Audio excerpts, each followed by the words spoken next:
I knew it. My Izzy is... Dad? Oh my gosh.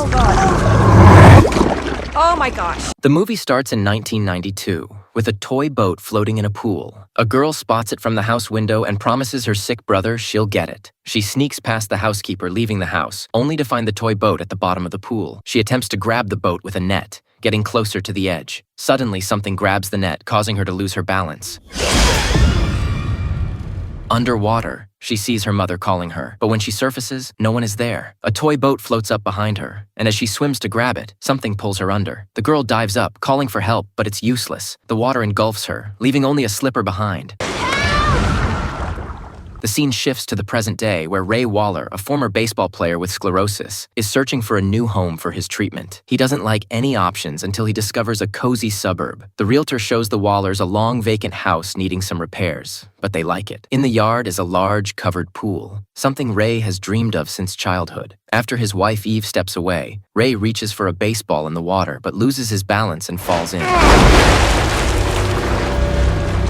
Caught in the pool canopy, Ray imagines returning to his baseball team after recovery. He climbs out just as his worried family rushes over. Later, at a doctor's appointment, he's advised to give up professional sports and focus on therapy, including walking, yoga, and swimming. Ray and Eve decide to buy the house with the pool. The Waller family, along with their cat, soon moves in. While Ray unpacks, Eve installs handrails on the stairs. Later, their kids head to their new school, where their eldest daughter Izzy meets a guy named Ronan. Ronan invites Izzy to join the school swim team. In the afternoon, the family cleans the pool, removing leaves from the drained bottom while talking about their youngest son Elliot's baseball practice. While clearing the drain, Ray reaches in up to his elbow but ends up cutting his palm. Dad? Oh my gosh. What happened?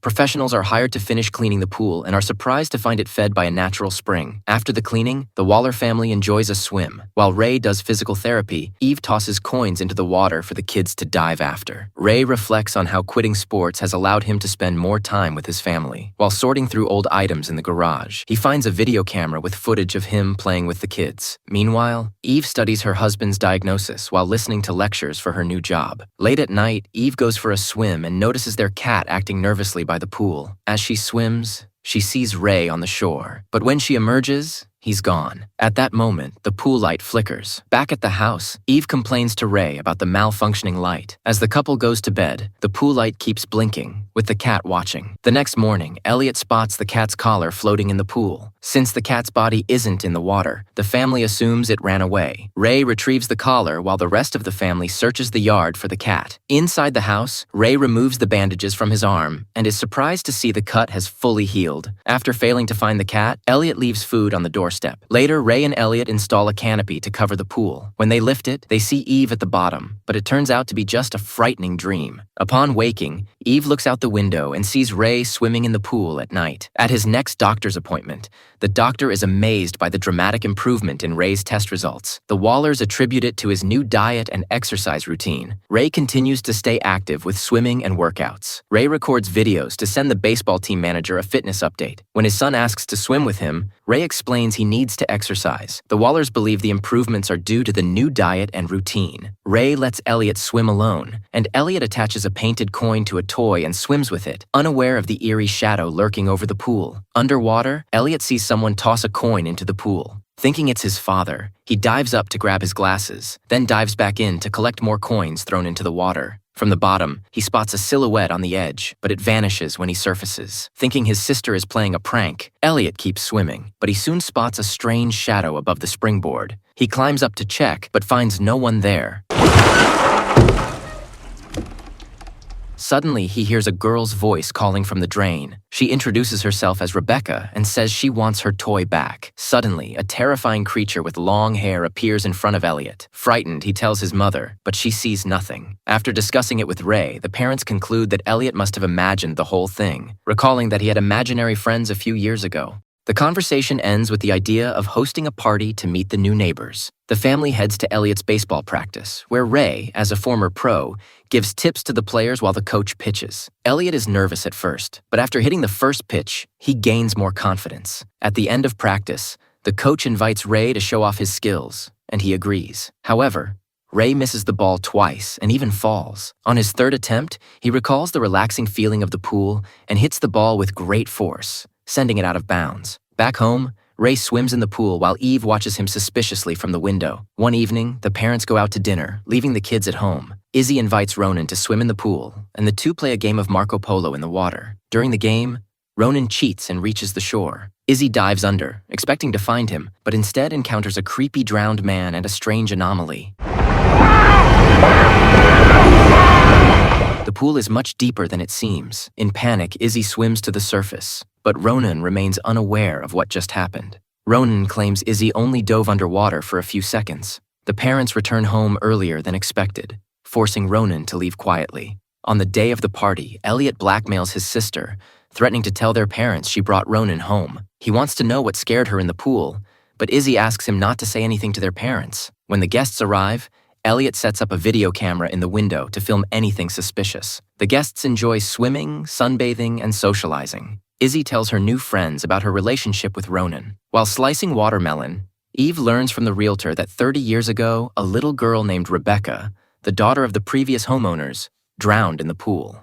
Meanwhile, Ray meets a boy from baseball practice who found a batted ball and asks him to sign it. The former baseball player, thrilled, invites the boy to join them in the pool. During the game, a heated confrontation leads Ray to retreat to the deep end, where he submerges himself headfirst into the water. When the boy falls into the water, Ray still doesn't surface. A black sludge pours out of the drain and flows into Ray's mouth. Frozen underwater, Ray grips the boy's legs around his neck and pulls him down to the depths. Elliot sees this from the window and runs downstairs to warn the adults. The men dive into the pool and pull out an unconscious Ray and the boy, who has large bruises on his legs. The party ends when the police arrive. The boy's parents decide not to file a report, attributing the incident to Ray's illness. However, they demand that Ray no longer attend the boys' baseball practice or go near their children. Frustrated, Eve suggests they move out of the house, away from the cursed pool. As the Wallers drive away, Ray suddenly falls ill, forcing them to return home and put him to bed. However, instead of resting, Ray insists on going to the pool. When Eve refuses, Ray smiles eerily and says it's very cold at the deep end. Eve decides to drain the pool. The next day, she looks up information about the previous owners and discovers that many people have died or disappeared under strange circumstances in the house over the past century. She finds the previous owner's address and visits their home, where an elderly woman greets her. The woman invites Eve inside and talks about her successful son. When the conversation turns to the house with the pool and the drowned girl, the woman mysteriously says she never had a daughter, only a son. Eve expresses her concern about the pool's strange effect on Ray. The old woman coughs,